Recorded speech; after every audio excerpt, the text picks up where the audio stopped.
我自己咧就差唔多係幼稚園嘅時候先知道我爸媽係聾嘅，係啦，我就因為我開始要返學嘛，咁所以我都想問下你哋係幾時知道自己阿爸阿媽係聾㗎 ？Grace？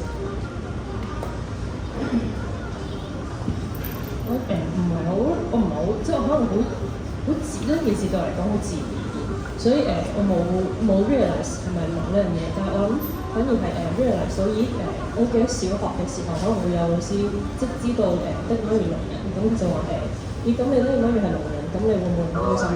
我諗嗰個係一個分界線，但因為原來屋企人係聾人要唔開心嘅咩咁樣，又或者係或者可能係即係啲親戚有病症啊，咁可能會話屋企人係聾人，咁即係總有一點講咧，佢係想好心咁講，可能屋企人係聾人，咁所以你要照顧佢啊定點？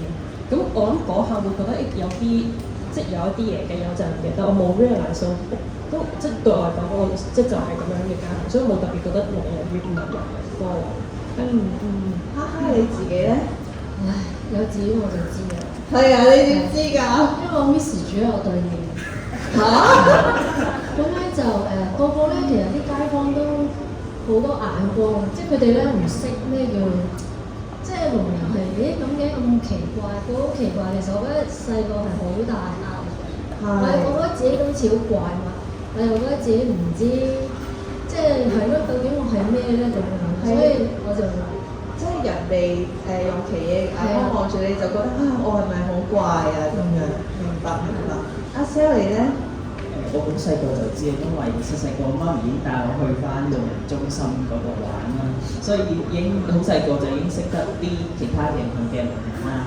咁對我嚟講係一個玩嘅啫。咁我反而我覺得我好彩嘅地方就係我居住嘅環境啦，我嘅學校啦，我身邊嘅人都會不停咁同我講你爸媽好叻你媽咪好叻啊咁所以我會realize係聾人我係我爸媽係聾人，但係我就覺得成件事就係好正常、好普通，冇乜特別咯。係咁阿 Set 咧？因為頭先都有講，因為我屋企有三兄弟姊妹，咁因為父母都係聾啞，咁所以我哋就俾唔同嘅親戚照顧，咁所以好細個。你哋三個，我唔記得咗你排第幾啊？我就喺伯倫伯父屋企照顧。即係你杜偉咪就去咗杜偉咪屋企。咁所以係好細個嘅時候就會解釋俾我聽因為你爹哋媽咪聾啞，咁就冇能力照顧你哋，咁所以就會喺伯倫屋企長大咁樣。直到小學我哋先翻去爹哋媽咪屋企啦。OK， 即係你 BB 呢度都要幼稚園，跟住小學1年班就翻去啦。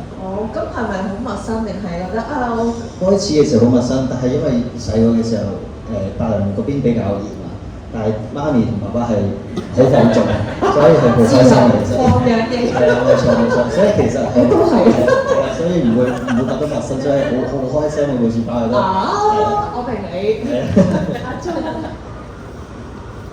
應該其實印象都係幼稚園嗰啲時間，但係冇好 specific 知嘅。但係嗰陣時我唔會覺得用一個不同嘅眼光，只係我嗰陣時都覺得，只係大家用緊唔同嘅語言嚟溝通咯。